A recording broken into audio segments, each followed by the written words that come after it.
Tonight on Generation Y, we're talking about peer pressure. We'll take it to the streets to hear your opinion. Watch some great skits performed by our actors and hear some horrific true confessions about negative peer pressure. We've also got some features on pool halls and skateboarding, so check it out.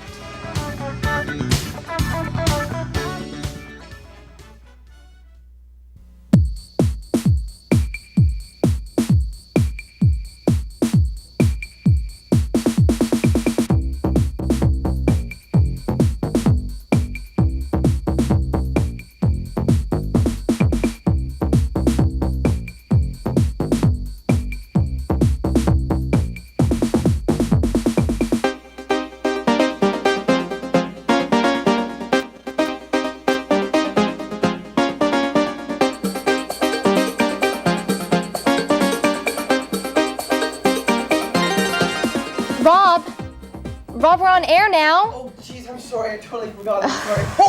Oh! I'm sorry, Tiffany. I totally forgot. Okay, just let me get my mic on. It's okay. Look, let's just get started, okay? Oh, okay. I'm sorry. Sorry. What's wrong with your hair? What? Nothing. It's fine. No, your hair. What? What happened? Look, it wasn't my idea, okay? I didn't want to do it. They wouldn't leave me alone, okay? And they just made me do it. Oh, Rob. We can deal with this together. Because today's topic is about peer pressure. Is it? You know what? Do you know what? What? I think that's what happened to you. Yeah.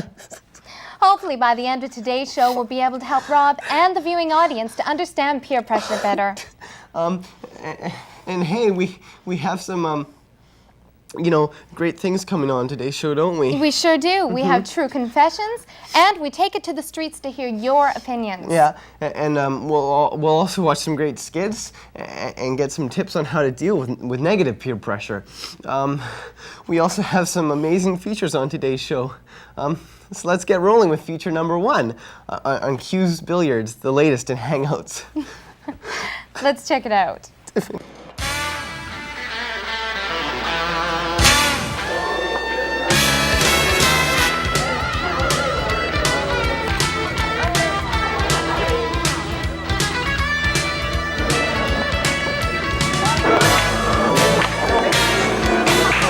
Pool halls have become the trendy hangout of the 90s, catering to the younger generation looking for a social atmosphere outside of other typical hangouts like the mall.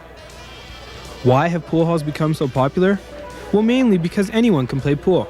It doesn't matter if you're a beginner, intermediate, or a classic pool shark. Of course, it also gives you the chance to meet other people and socialize while you play. We talked to one of the owners and asked him about the typical pool hall patron, and here's what he had to say. Typical person, not unlike myself. A little younger, probably 18, 19, 20-year-old. Typically a student, someone looking, just for something to do, off the street kind of thing. And I think a place to interact, a social setting that they can talk, because at bars you sort of limit it to your own group. There's alcohol there. Here we provide a clean, safe environment for the kids, and socializing is a big part of why people come here. So do you offer anything else besides shooting pool for the kids to do, or? Shooting stick, I like to call it myself. Just like you see here, people hanging out, talking, they can have something to eat, a pop, have some fun with their friends. That's what we are, that's what we do.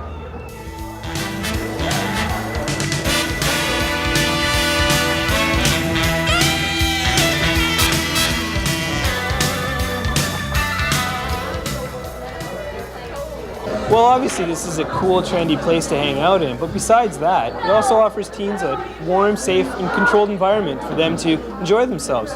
Me personally, I like coming here because it gives me a chance to enjoy the social aspect of life.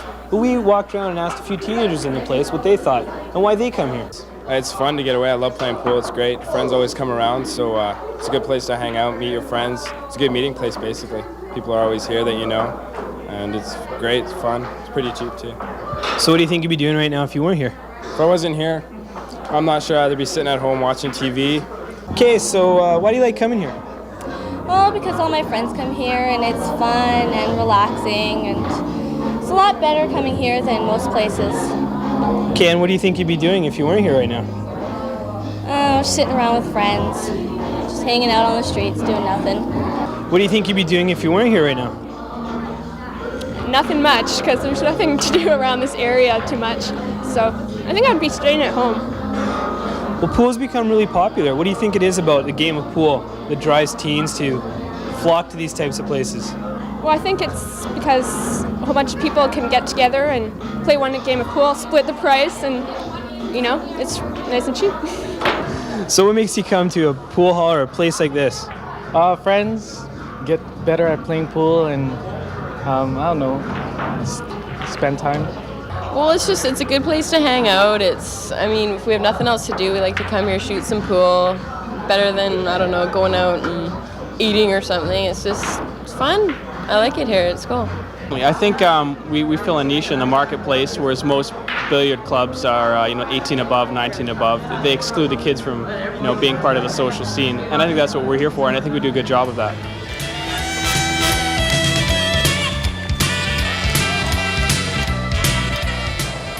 Of course, there is a cost involved, but when it's spread out among a group, it's a pretty good investment.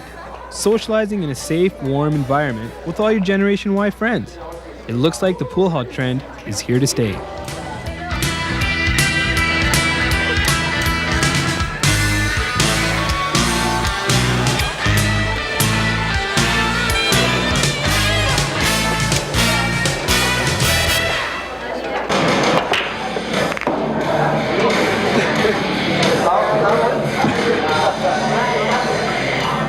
Rob, do you think you're going to be okay? Yeah, Pull yourself together. Okay. We've got a show to put on. Okay, I can do it. It's okay. Take a deep breath and blow Okay. out all the bad. Okay. Okay, let's go. Okay. Do you think that feature helped you? Well, yeah, because you know what? I think that's a place where I could go where it's really dark and no one would be able to see my hair. Rob, listen. It was a lot of fun there. They had fun hanging out, listening to music. But you know what else, Rob? No, well, What? No, what? Come on, play with What? me. There's going to be another one opening up. Are you serious? Yes, I was talking to the owner, and he said in White Rock. Well, that's where I live. Isn't that where you live? Yeah, that's exactly what I need because no one will be able to see me and no one would laugh at me, So, it'd be good. It's emotional, isn't it? Yeah.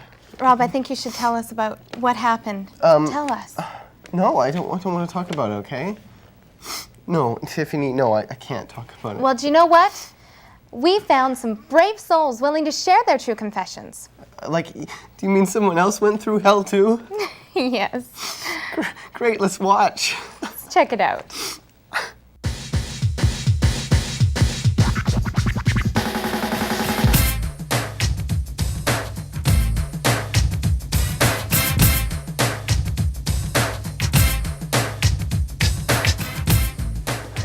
It all started out simple enough. I'd heard about people doing it before, but none of my friends had done it yet. I think we were all just scared to do it because of all the things that could happen to you. Then one day my friend Tina called and she told me she did it. So I asked her what it was like and she said it was totally cool, the best. After that, I started to hear about more and more people that were doing it. It was really weird. Everyone kept saying things to me like, well, what's the big deal? Everyone's doing it. Do you really want to be the last one to do it? And I mean, of course I didn't want to be the last one to do it. I mean, that would just be frail and I wanted to be cool. So I was really nervous and I went ahead and did it. And I had no idea what to expect. But it wasn't enjoyable at all. It was so uncomfortable. It was a really long and complicated process. I had to wait until he was satisfied with it. The heat was overwhelming and all I could think about was when it was going to be over. But it never ended because I had to live with the consequences for a really long time afterwards. I never should have let them talk me into perming my hair.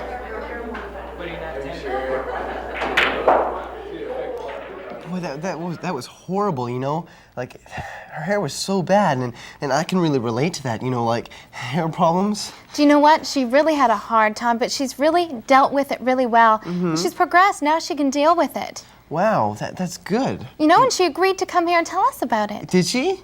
Yeah. Where is she? Can we talk to her right now? Rob, she's sitting right there.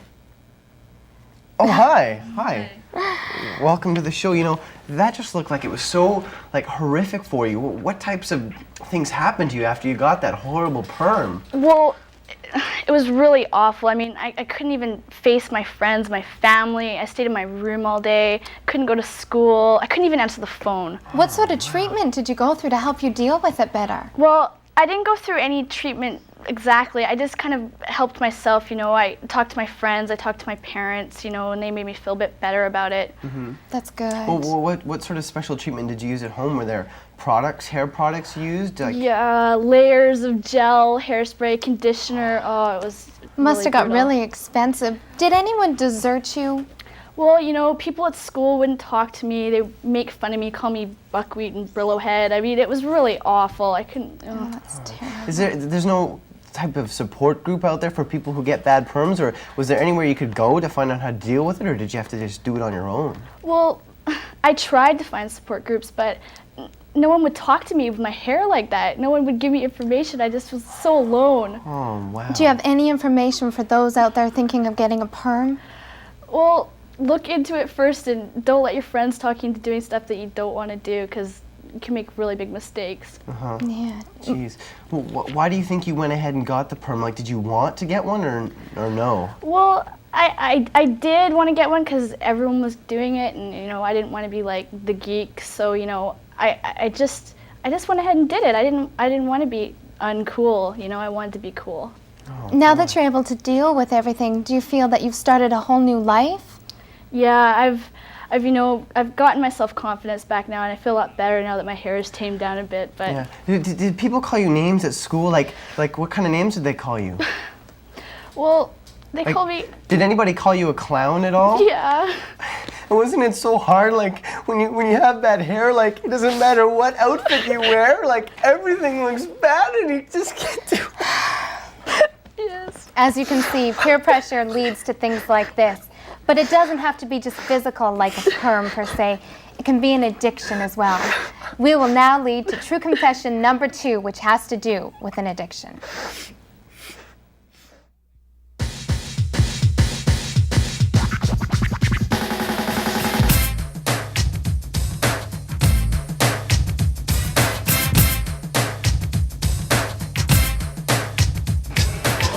I must admit, I never, ever thought it would come to this. My parents told me when I was just a little kid that if I got into this stuff, I would be in big trouble, serious trouble.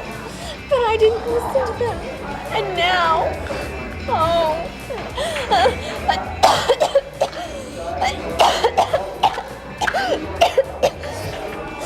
all my friends at school told me I could be cool. Me, cool.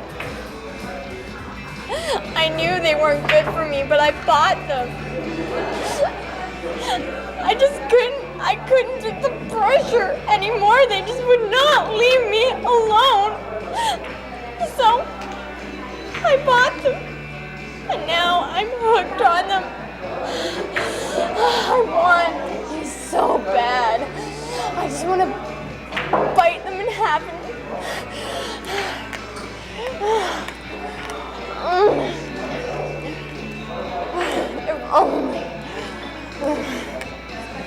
If only I could kick this habit and this cold. You know, that's really terrible. She seems so torn up about the whole thing. Do you think she's okay? Well, you know, we just got an update recently, and she ate so much candy and everything that she has an ulcer, and she's in Surrey Memorial Hospital right now. Can you undergoing believe ulcer it? treatment. Candy addictions leading to ulcers. You know, I had a candy addiction for a while once. Are you serious? I did, but I was able to overcome it. I wonder, people like that now, what do they do? I don't know. Like, you know, I really think that it's so horrible. Like, this girl, poor girl, is like lying in that hospital bed sick with an ulcer. You know, we need to have like big black and white warnings on candy saying, you know, that they are hazardous to your health or something, and that they can be so addictive. I mean, It can just prove to everyone to stay back. I mean, sugar, it gives you that high, and then it drops you just lower than you were before, and then you eat some more sugar, and you get up a little bit higher, but you end up going even lower than you were And then before. you're into the hospital. And then it just becomes a big cycle, and before you know it, you've got an ulcer. So do you think she's going to be all right? Well, you know, I really hope so, but I don't know what you can do in situations like that. Like, candy ulcers, those are the worst types. They really are, You know? aren't they? You know, And- it doesn't have to be a physical thing. It could be an addiction. It doesn't have to be either of those, though. Yeah. You can be pressured into lots and lots of stuff. Yeah, and true confession number 3 is very similar to that, It isn't it? is. It has nothing to do with the rest, though, does it? Yeah, it doesn't. So let's take a look at that. Do you think we should check it out? I think so. Okay.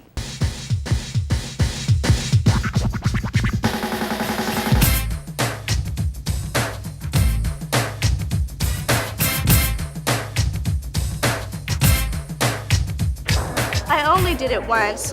I didn't want anybody to know. A friend and I went to the drugstore, slowly walking up and down the aisles. I was secretly searching for it. At last, after a long hunt, they lay straight ahead of me. "You go ahead," I said. "I have to get something." As I picked it up, I watched my friend buy her expensive lipstick. I walked to the cashier, looking to find the hottest babe. "Oh no," I thought. "Hey," he said, "there's no price." Overhead mic in his hand, he screeched it all over the drugstore.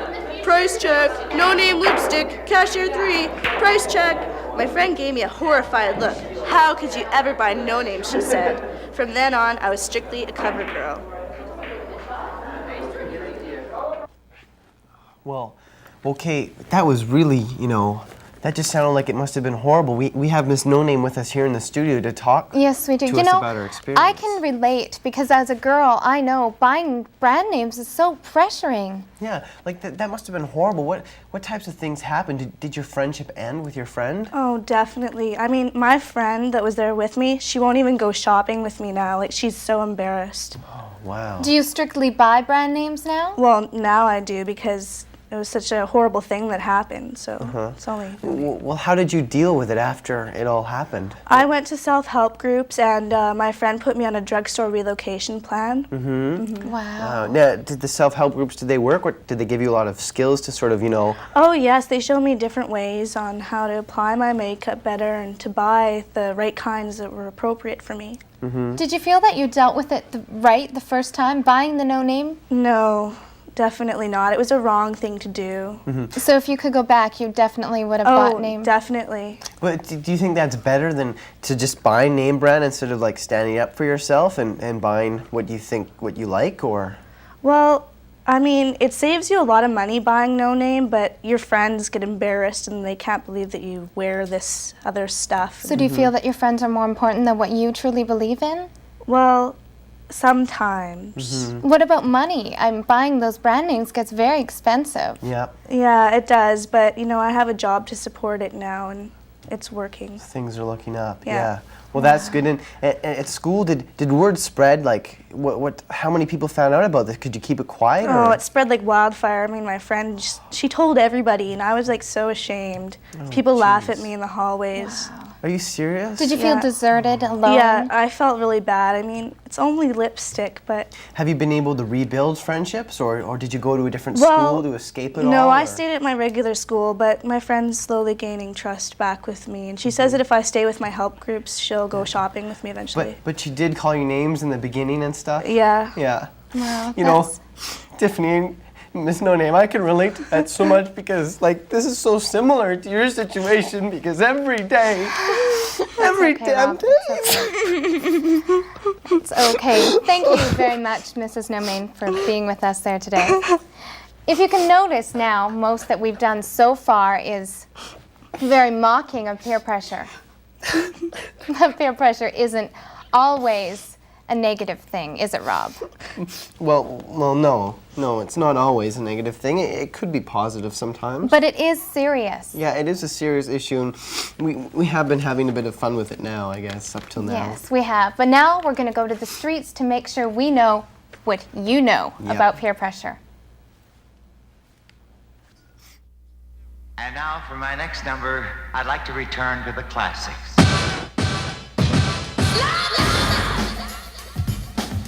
Generation Y Streeter.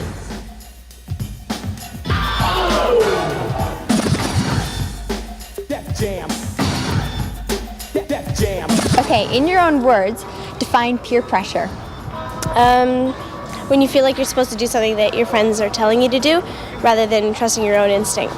Peer pressure, I guess, is pressure from peers to do certain things that you wouldn't be sure if you wanted to do.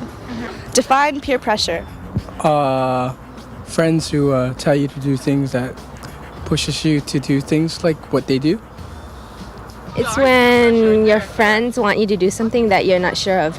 Okay. And what's the worst thing that you've done on account of peer pressure? Probably drink, like totally drink, so that I didn't remember what I did the other night.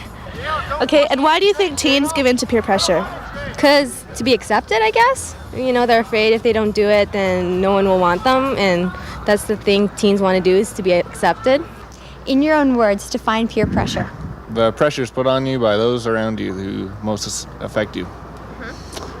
What's the worst thing you've ever done on account of peer pressure? I can't really think off the hand. Maybe ditch the papers or go out drinking crowds and get all pissed up. Why do you think teens give in to peer pressure? Because everyone else is doing it. Seems like a good idea at the time. Don't want to miss out on something. Define peer pressure. When you're pressured into doing something that you don't want to do. Okay. And what was the worst thing you've done on account of peer pressure? I haven't ever been peer pressured to do something. Why do you think teens give in to peer pressure? Because they have like a low self-esteem or they want friends or something. I don't know.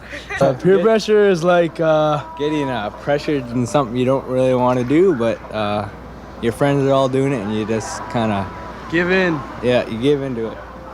What's the worst thing you've ever done on account of peer pressure? Got drunk at a party and passed out. And somebody was hitting me and I couldn't feel it, and then I just passed out and I had to get up in the morning with a headache. What about you? Probably stealing something or drugs or stuff like that. Why do you guys think teens give in to peer pressure? To fit in, and like they just want to hang out with everybody, and then they think if they do it, well, then there's no way they can have fun if they're not doing it. And just fit in with the crowd, the popular crowd, or stuff like that. Why do you think teens give in to peer pressure? Lack of self-confidence, lack of self-esteem. Peer pressure is sort of like your friends trying to pressure you to do something you don't want to do.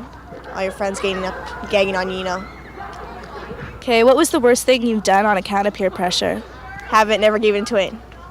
Haven't drank, haven't smoked, none of that. Yeah, but I do drugs and I drink. Okay, and why do you think teens give in to peer pressure?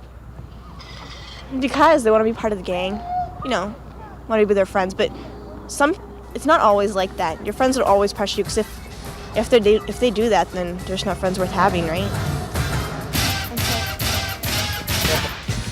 Well, what do you think those streeters meant? What were they trying to say, Tiffany? Well, Rob, I think the basic underlying message that they were trying to say is that the definition of peer pressure is pressure from your friends, the people around you, into doing things that you don't want to do. Very good. Wow, thanks. You may think you know a lot about peer pressure, but I know someone who knows even more. Well, who's that? His name is Barry Wilcox, and he's from Beagle. Oh. And he's right here, right now. Okay. Hello, Rob. Hello, Tiffany. Hi. Hello. Well, that's great. We're just going to ask you some questions about peer pressure, and we'd like to let the viewing audience know that we're going to open the phone lines right now, so you can call in a few minutes. You'll be able to talk directly to Barry. Okay. Barry, welcome to the show. Some of the questions that we have for you is, first of all, I'd like to know, we saw what the streeters thought about peer pressure. What do you think peer pressure is?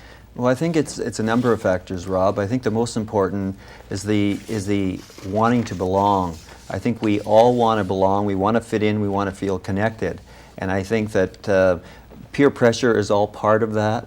And I think that the other factor I would think is the sense of uniqueness. We all want to be unique. We all want to, be separate from our families, from our friends. And I think the third one is based on how we feel about ourselves. When we feel good about ourselves, I guess we make good decisions. When we don't feel so good about ourselves, our decisions are not as probably as thoughtful.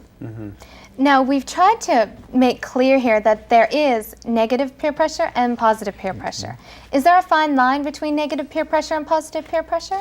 Well, I think that positive peer pressure is when somebody is, let's say, is maybe depressed or they're withdrawn, and their friends are trying to encourage them to let's say, be involved, to pull out of it, and are very empathic, very supportive, and that person feels really good about themselves after.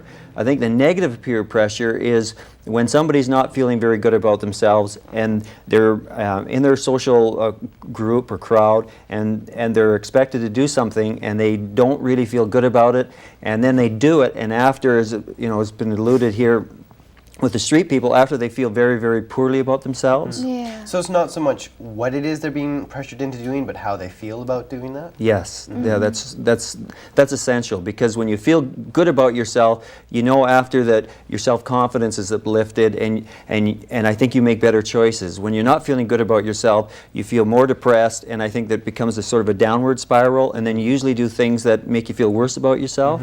Right. Exactly. And what do you think, what you've sort of touched on this earlier, but why do you think kids really give into peer pressure or not do what they want to do? Why do they give into peer pressure? Yeah, just, you said earlier, just they may not be feeling good about themselves, not confident. Well, I think, like I alluded to initially, the sense of belonging. When things are not going well at home and they don't feel connected, they're not being accepted unconditionally, I think what happens is that they're not in a position then to make good choices, and they usually will go with others who are not feeling good about themselves, and so those people then are usually into things that aren't very constructive. Okay. Okay. Do you have any personal peer pressure experiences you'd like to share with us? Okay, I have one.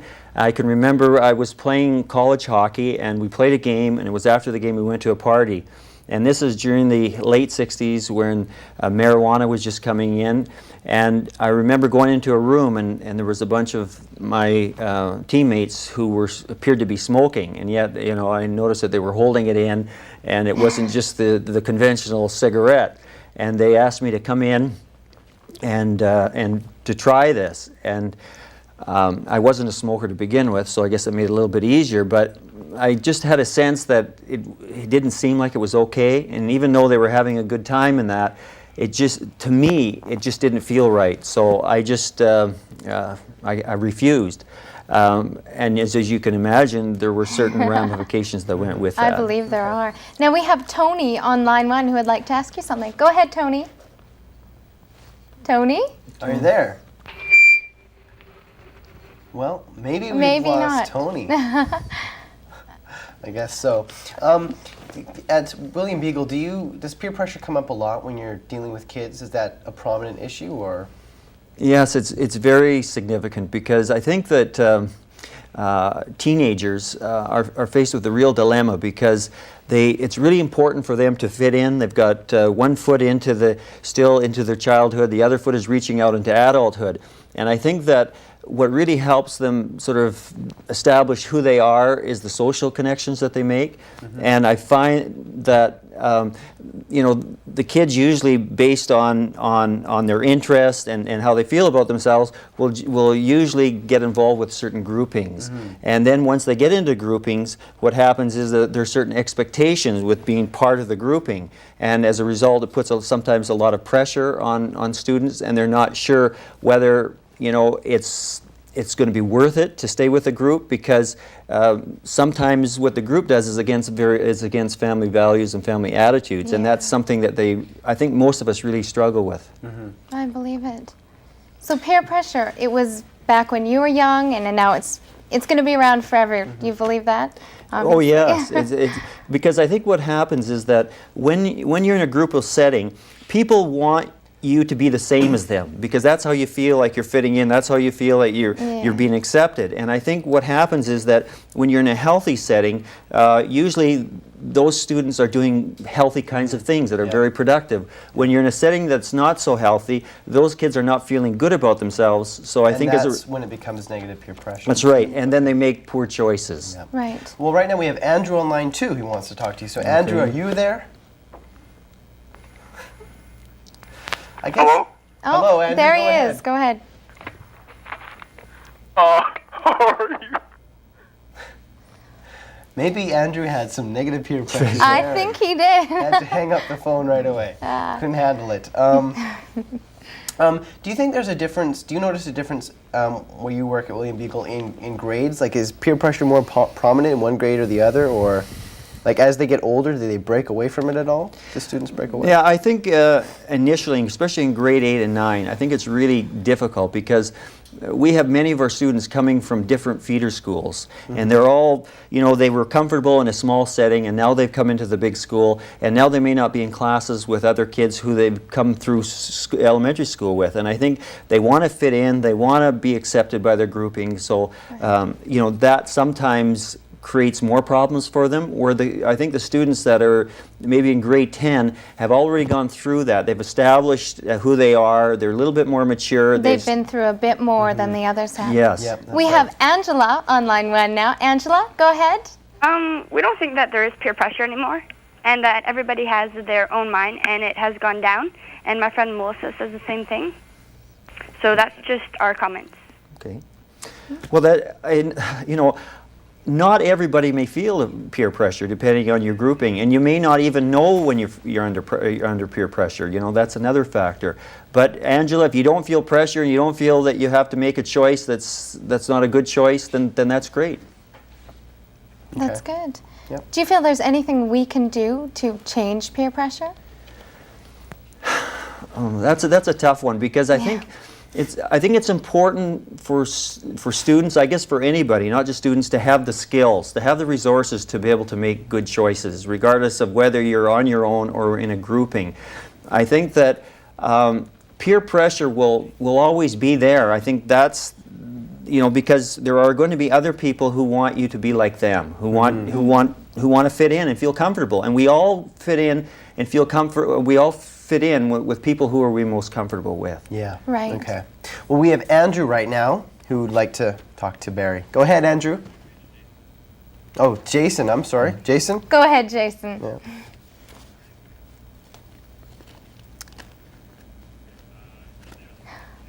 Okay, Tony, on line 3. Go ahead, Tony. How's it going? Not bad. Good. I got a friend, Baldy, and lately he's been getting into pot and stuff. I'm kind of worried about him. What can I do to help him? Okay, that's a good question. It's really, really difficult, I think, to help somebody else. I think that the way that you can do it is to be very supportive of him. I think what happens if you say no, don't do it, I think then he wants to be unique. He wants to establish who he is, and he may just do it just because. He started school somewhere new there, and just the friends he's been hanging out with now. So I guess he's found a new group of friends. And they're all into it, right? Yeah. Well, I think you can only be there for him and accept him unconditionally, and if he does it, maybe let him know that that's the choice that he makes, that you may not necessarily support it, but you're still going to be his friend. I see. Okay. Thanks a lot. Okay. Like, I've had similar situations with that myself, because like I have friends, and sometimes they want to do things I'm not comfortable with, but I've been able to say that like they do those things with other people, and we can still do the thing like things that we both like doing together, and it works out. Yeah. Well, what I say to many of the students that come to see me is that that's one of the ways that you can assess or evaluate your friendship. If you choose to make a decision that is not the same as your friends, and your friend is still going to be your friend after that, then you know that person is being really supportive, and that you can value him or her as a friend.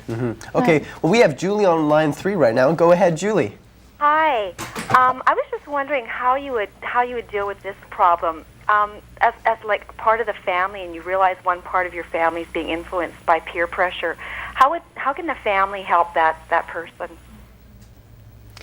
I didn't quite. Could She you was say- asking how a family can help a person who's been affected by peer pressure. Well, there again, a family, like it, I think you run a real risk if you try to rescue somebody. I think they have to make choices, and I think it's really difficult for parents at times to allow their children to make choices. But what happens is that if you try to control or you try to take the choices away from them, what happens is that most likely you're going to run into difficulty because most teenagers I guess at times want to repudiate family values because that's how they establish who they are. They establish their own identity. And I guess as a parent and also as a counselor, the thing that I look at most importantly is that I don't want my kids to do something as a reaction to me. I would rather them experiment. If they have to experiment. And I know that basically if I'm a good role model that I can be there to support them when That's they right. experiment. Okay, well, Exactly. thank you very much for answering all the calls. Right now, we're just going to go and look at some skits that our actors have prepared. Our fabulous Generation Y actors. That's right, that show some not so good ways of dealing with peer pressure.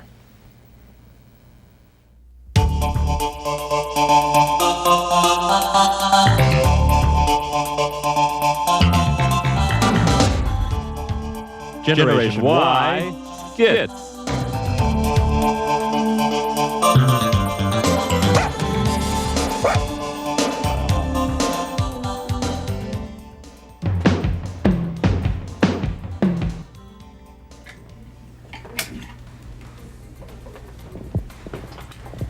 Hey, what's up? You ready for school? No, I can't figure out what to wear. Well, hurry up and pick something. It's the first day of school. I don't want to be late. I really want to fit in, but I'm not sure who it is I want to fit in with. Maybe I'll go as a skater. Yeah, sure. Sounds good. Okay, be back in a sec. But I don't have a board. Well, you don't want to look too much like a poser. I mean, besides, the preps won't talk to you. Okay, well, what about a hippie? I kind of like that. Yeah, try it. I'll be back in a second. What do you think of this look? No way. No. Besides, now the homies won't even talk to you. Right, well, what about this? Yeah, go for it. Okay. What about this? Your pants are falling down. And besides, now the skaters won't talk to you. Right, well, what about the 90210 look? Yeah, just put something on. Oh no, way too stuck up. Now no one will talk to you. Oh, but that's all I have. Well, you've got to pick something. I mean, you've got to fit in. Just come on, put something on. Oh, all right. See, now the homies, the preppies, the skaters, and the hippies will like me. Come on, let's go.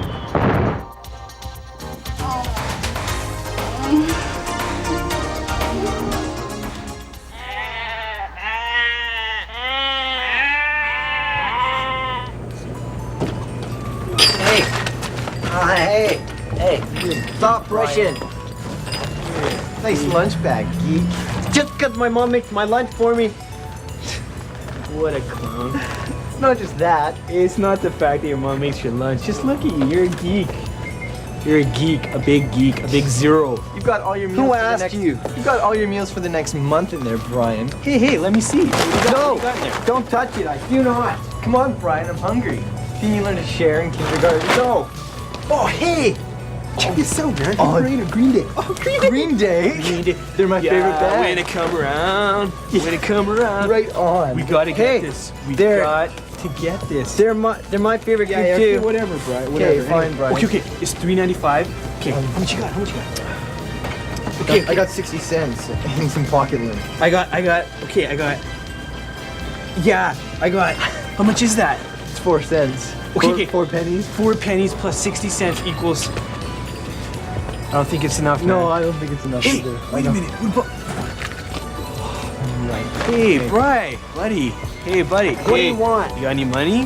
Yeah, you like Green Day, You right? like Green Day, eh? Why don't you help us out and help us pay for No, sorry guys, I can't help you. Hey, wait a minute. Maybe you can help us.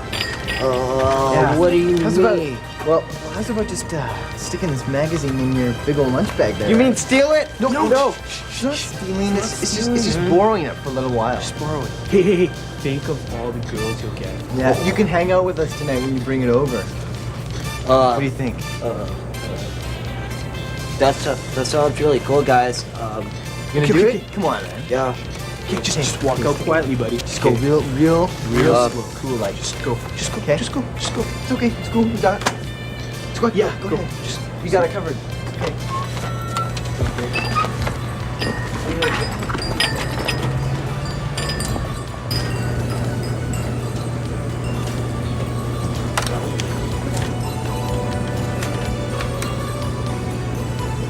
I just saw somebody staying in Mexico there.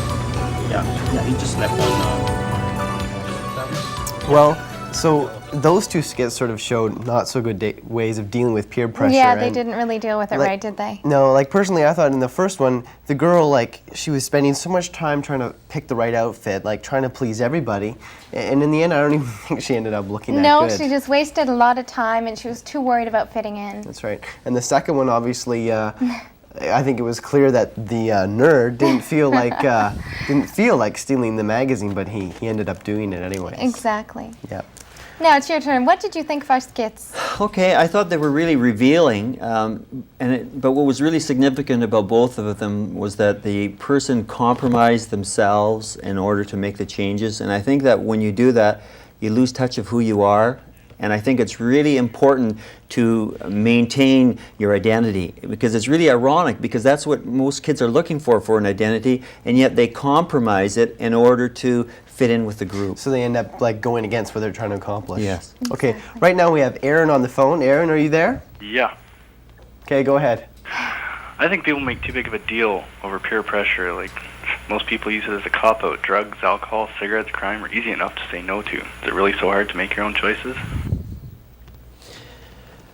I think depending on how you feel about yourself. I really believe when I know when kids come to me when they're not feeling very good about themselves, and it's really important for them to feel connected somewhere, that they will compromise themselves in order to be accepted by the group. So, you know, if you've never had to be in that position, I guess, you know, that's fair. But I think there's so many kids who are in that position. And I think what happens, one of the emotions that is there is confusion. You're not sure, you know, what you should do. And the thing is that your inner strength or inner resource is not going to be there when your self-esteem level is really low. Mm-hmm. And I don't think that like peer pressure is the excuse for it. I mean, you're still accountable for your actions, but what it really is it's sort of like a block in the way of having that confidence and making the decision you want. Like you said, if you're unsure, it's just sort of something in your way, like that you have to learn some skills and work through effectively. But I don't think you can just go through your whole life and blame everything you do on peer pressure. No, but I feel that there have been people who do use it as an easy way out. I do agree with the caller, but I also know that there are people out there who seriously have been given into peer pressure.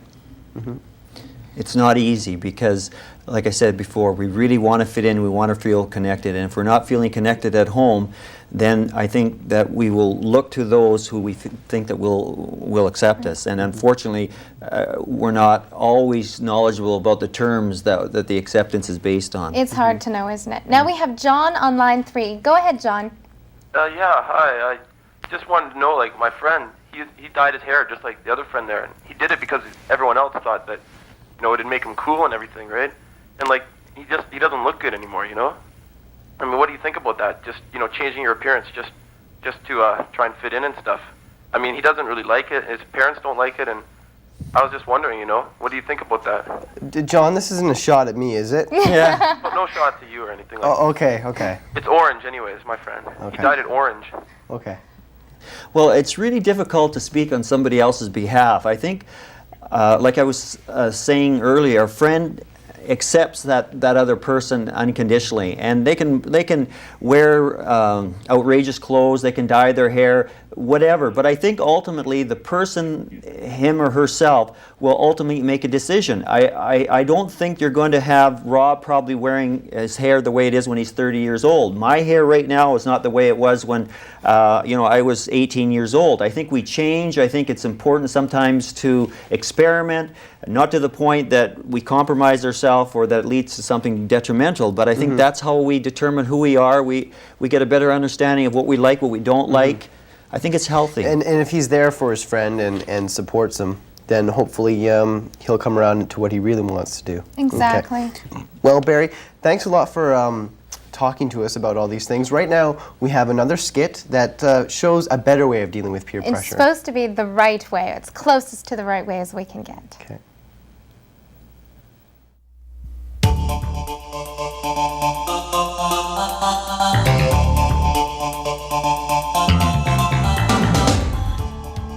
Generation Y Skits.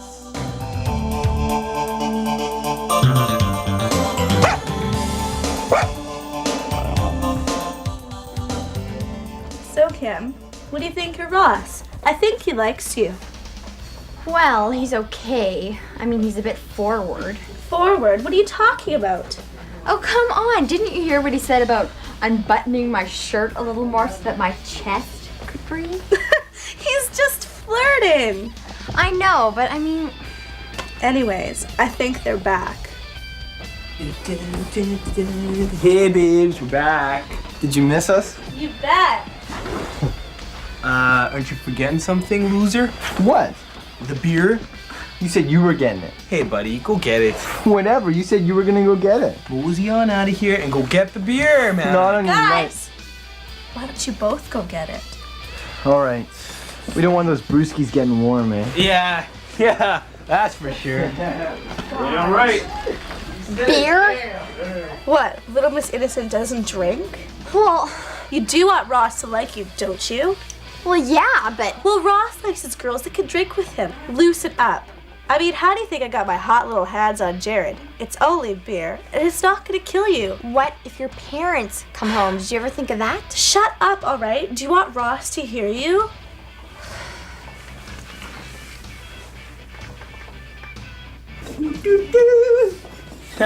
Hey, babe, this bud's for you. Right on, man. And this bud is for me. Here you go, Kim. No thanks. I don't drink. No? No thanks, I don't drink. Didn't know my mom was gonna come out with us. Shut up, Jared. She doesn't have to drink if she doesn't want to, alright? Hey, I think she's a wuss. Look who's had too much to drink, huh? Uh-huh. Doesn't matter if you don't want to drink, Kim. That's good. We now have Lori Sherbeck here with us from the Safe Teen program. Hi. Hi, Lori. Hi there. It's nice to have you here with us. Thank you. It's a pleasure to be here. So you're here to give us some specific skills that we can use to stand up for ourselves and Right. make Yeah. those right choices or those positive choices that we were talking about earlier. Well, hopefully I can convey to you some of the skills that I do teach in the Safe Teen program. The Safe Teen program is an assault prevention program, and what it is training in assertiveness. So how to contact your inner strength and communicate it with your entire being. This is basically the essence of the Safe Teen program. It is a self-defense program. So self-defense, we often think about quick karate chops, maneuvers. However, self-defense could mean defending your own values, your own decisions, and your beliefs, your choices in your life, who you do want to hang out with and who you don't want to hang out with. So I see this really relative to this topic. What I'd like to do is to give you an analogy of what I teach in a Safe Teen program. And the analogy that I use, which will better describe what the program teaches, is this. I want you to imagine in my two hands, I have two houses. This house over here has a huge fence all around it with spikes on the top. There's bars on the windows, 10 guard dogs, 5 alarm systems, major locks on all the doors and windows. This house has no fence, no guard dogs, and no alarm systems. The window is a crack open and the door is unlocked. Inside both of these houses is a very valuable treasure. Now the same treasure is in both houses. Outside the houses is a burglar, and the burglar wants that treasure. Which house do you think he would attempt to break into? And this is not a trick question, okay? Trick question, Okay. Rob. Trick question. No, it's not, she said. Stop I think he'd go for the easy house. Very clever. Well, thanks. Well, you know, when we think about giving into peer pressure, we might be feeling vulnerable. We might be feeling like we look totally stupid to stick up for ourselves. And what it does is it sort of makes us this easy target to pressure on all different kinds of levels. So what I'd like to do is introduce a role play where Rob and Tiffany will be role playing an actual scenario, and Tiffany is going to demonstrate what an easy house looks like at first, and then she's going to demonstrate a hard house. And the role play is that they're at a party. Rob wants Tiffany to have a beer. Tiffany doesn't want that beer. Tiffany, give in to the pressure in the first role play, and then we'll do it a second time. And you're going to use some very specific skills on how to not give in to the peer pressure, and then we'll talk about that in a minute. Okay, so I'm offering her a beer. You're at a party, you want her to have a beer. Okay. Pressure's on. Okay. Go for it. Hey, Tiffany, here, have a beer. No thanks. Well, come on, things are just getting started. Everybody's having fun. Have a beer, loosen up a bit. I know. Well, you know, it's not that bad. It's one beer, you know. It's early in the night. It's okay. You know, you can nurse it if you want. There you go. There we go. That was easy. Boy, he just walked into that house. No problem at all, right? Yeah. Here's your beer. Tiffany, thanks. now this you're for going to later. show us what a hard house looks like. Go for it. Okay. Here, Tiffany, do you want a beer? No, I don't like beer. Why not? Everything's just getting started. You know, the party's just getting going. Loosen up a bit, have a beer. No, I don't like beer. Well, it's not that bad. It's just one beer. If you don't like the taste, it's no big deal. I don't like beer. Clear message. All right. How does it feel at this point, Rob? Do you feel like you want to continue pressuring her? Well, no. Like when she's like that, it was weird compared to the first time. She stared right at me. Right. So the And- second time she made good eye contact Yeah, with you. like it was really intimidating, and like she just said the same thing every time I asked her a different question. She would just say the same thing. Right. So Didn't know how what to Tiffany react. is using is a technique called the broken record technique. You say what you've decided, and you repeat it 3 times, no matter what that other person says or does. And it is a very specific technique that can be used when you are trying to resist a proposition or something where someone is trying to pressure you to do something you don't want to do. That was excellent. That makes you more of a hard house. Yeah, so yeah, just that's sort of food for thought, the easy house, hard house, you know. And when you think about being assertive, often people will think assertive behavior is aggressive behavior because we're sticking up for ourselves. Most of us have been told, especially as kids, that we should consider other people's feelings, or that our responsibility is making sure other people are feeling good. And so we deny our own responsibilities to ourselves often. In order to protect them. That's right, to protect or to not, hurt their feelings, get them upset, make them angry, right? So sticking up for ourselves can be a lot of different emotional sort of consequences to that, or stuff that comes up for us that stops us from saying no in an assertive way. Especially if it's a friend or someone you know, like you're so Right. afraid to sort of say no to them, they might take it the wrong way. And Yeah, take it you have to personally. find a way to present it to them where you're not falling for the peer pressure. You're Right. still standing yourself strong, but Yeah. without offending them. Yeah, and especially with friends, we could be assertive and also bring our personalities into it. We could even be admitting to, this feels really difficult for me to say this, and I said no. And still be admitting to this, I know this is not something that what you're used to from me, and I've changed my mind on that. Actually, I don't want that beer. Yeah. Yeah. Let's do another role play. Okay. This time, Tiffany and I are going to try and bum a smoke off of Rob. And Rob at first is going to depict that easy house again, so he's going to give in. Okay. And then we'll do the role play again, and it's going to look different, and it's going to end differently too. Okay. Okay. Maybe can we just do the one where just I'm a hard house, just to Sure. to do with? Absolutely. I think Okay. that'd be a bit easier. All right. Okay. So Okay. here we are. We're trying to get a cigarette Okay, off of let's go. Rob. So Rob, listen, score me a smoke, okay? Hey man, we're really nicking, you know. We Um, gave some to you last week. I think it'd be nice. I don't want to give you guys a cigarette. Hey, I'm come on, sorry. you know, listen, I'll score you a pack at lunch, all right? No big deal. Like, I have somebody owing me some money, you know, I'll get a couple bucks from We them just and don't I'll have get the you some cash cigarettes. It's not that. I don't want to give you guys a cigarette. Look, it's easy. We're friends. You give us something, we pay it back to you Listen, I later. bummed you one last week. Like, what's the big deal? I'm sorry. I don't want to give you guys a cigarette. Later. Yeah, see ya. Well, that was kind of tough. Right. So in that role play, Rob was making really good eye contact and at both of us. Well, you know, and he was repeating again the same Yeah. thing over and It over. works. The broken record you The talked broken about. record It did work. Well, Laurie, I want to thank you for coming on today. Yes, and, definitely. I think those skills you taught us are exactly what Barry was talking about earlier. Some specific things you can do to stand up for yourself and Right. remain confident. Great. Well, I'm glad it's been helpful. Thank you. It has been, definitely. Thanks Thank a you, lot Laurie. for coming on. We'd now like to move into feature number 2. Just like in the beginning, we had the pool hall. Now we're going to go check out skateboarding.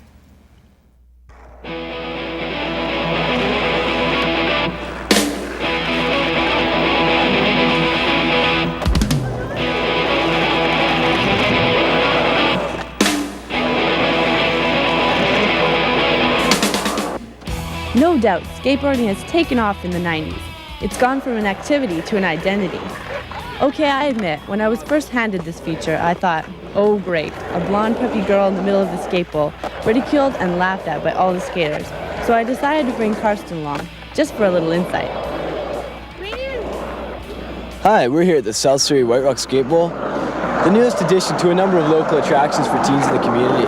Not all communities have this type of luxury, and it gives teens a place to skate without breaking the laws of society. We talked to some of the skaters. How long have you been skating here at the skate bowl? Well, the bowl's only been around for about a year, and I think it'll be about a year in, May or something. So, almost a year. Where would you be skating if the skate bowl didn't exist? Probably just in parking lots and stuff, and getting harassed by police officers and bylaw people. But now I'm skating here. Can you give any credit to the bowl for the growth of skating in the community? Absolutely. If it wasn't for the bowl, then the skate shop in White Rock would not exist. Really? Do you think skateboarding is just a fad? Absolutely not. For some it is, but for the people that matter, it's not. How long have you been skating for, Darren? 6 years. 6 years. So basically, you're a veteran at skateboarding. Well, kinda, I guess. Do you have any advice for those up-and-comers who are just hoping to get out the bowl? Yeah, I got some advice. Give it a good attitude and just have a good attitude, man, and then you're No stoked. horsing around? No, dude, you can do whatever you want as long as it's your own style. Don't try to be like everybody else. Just do your own thing, and that's rad. Okay, how often do you come to the skate bowl? I come here every day I can. Really? 5 days a week. 5 days a week. What do you think attracts people to the skate bowl? Fear and adrenaline, because it's really scary.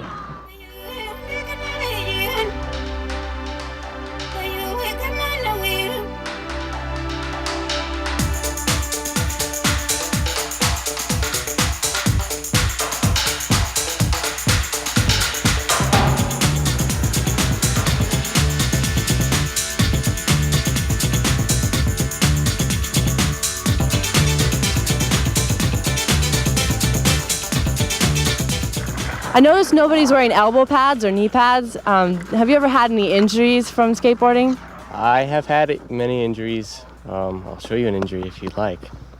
I've broken my arm 3 times and had plates put in from a skate park in North Vancouver. Everyone should wear their pads, but we're foolish and we don't because it restricts our movement. But everyone should wear pads. Little kids, wear your pads. What components do you need to make a good board? Oh, you need a skateboard and trucks and wheels and a good group of friends like the Raging Infernos from White Rock, BC. And what type of designs do you like to have on your board? Mostly, it doesn't really matter. You don't really look at it. Paint. What else do you like about the skateboard? I like how fast it is and how you can go real big and stuff.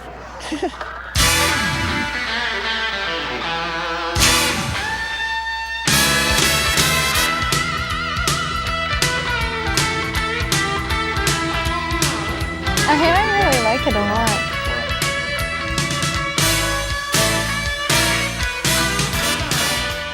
you love to skate and you're tired of being kicked out of Mickey D's parking lots and hassled by cops, then we at Generation Y suggest that you give a call to a local city council representative and demand that a skate bowl be put in your community.